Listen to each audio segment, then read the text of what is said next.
Architecture critic Rowan Moore argues that London is a city that burns slowly.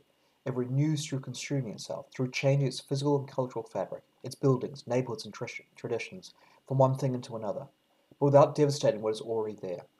Its past is the raw material of its future. It tends to avoid the tabula rasa, the clean slate, or scorched earth. The city doesn't give up its contradictions easily either. London is a city of tradition. It was created almost 2,000 years ago by the invading Romans, who bridged the Thames by what is now London Bridge, and created a settlement that roughly mirrors today's City of London. You can still see parts of Roman London, what they called Londinium, either in the fragments of city wall, or in the artefacts uncovered by construction. London doesn't disappear, it gets built upon. Roman London can be found some 6 metres below the surface. When Boudica, queen of the Iceni tribe, razed London around 60 AD as revenge for the rape and pillage of her tribe, she left behind a layer of red ash that is still revealed when the foundations of skyscrapers break through London's history. Archaeologists call this the Boudica Destruction Horizon.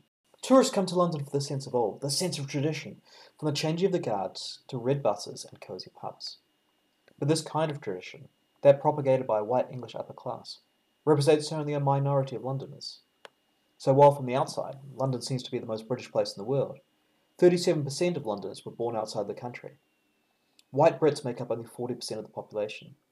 London is the political, economic and cultural capital of the UK, but it has more in common with New York than York. And so, while London remains a city of tradition, it is also a city restless for change. This is the other appeal of the global city. If there is something happening, it's happening in London. It is an appeal that has long pulled young people to the city from across the country, the Commonwealth and Europe. For now. London's economy relies on the city's image as a place to be, not just because it brings in new bodies to exploit, but because London's creative, cool economy depends on the disruption that creates new ideas and new markets. This creative, cool economy, along with the tech industry that it feeds, and London's continued status as a global financial behemoth, has made London one of the wealthiest places in the world. It's not wealthy for everyone, however. London, arguably, has more billionaires than anywhere else in the world. I say arguably, because billionaires are geographically slippery and difficult to measure. And still, 37% of children in London live in poverty, reaching over 50% in some inner-city areas. London has the highest property prices in the UK, but it also has the highest proportion of renters. It has at least 57,000 unoccupied homes, but homelessness is skyrocketing while becoming rapidly criminalised. And yet, despite these divides, there is a strong sense of London identity and norms, as anyone who has caught the London Underground will know.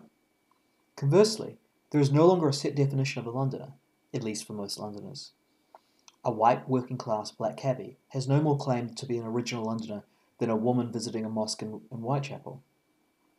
These contradictions continue to define London. London is a city of treasured traditions that is forever changing. It is the capital of the United Kingdom, yet 2/3 of children born in the capital have at least one foreign-born parent. It is a city of splendour that cannot be separated from the squalor on the streets. It is a city that draws in migrants with the promise of a better life. Yet 6 out of the 10 most miserable places in the UK are in London. This is London, a city of continuing contradictions.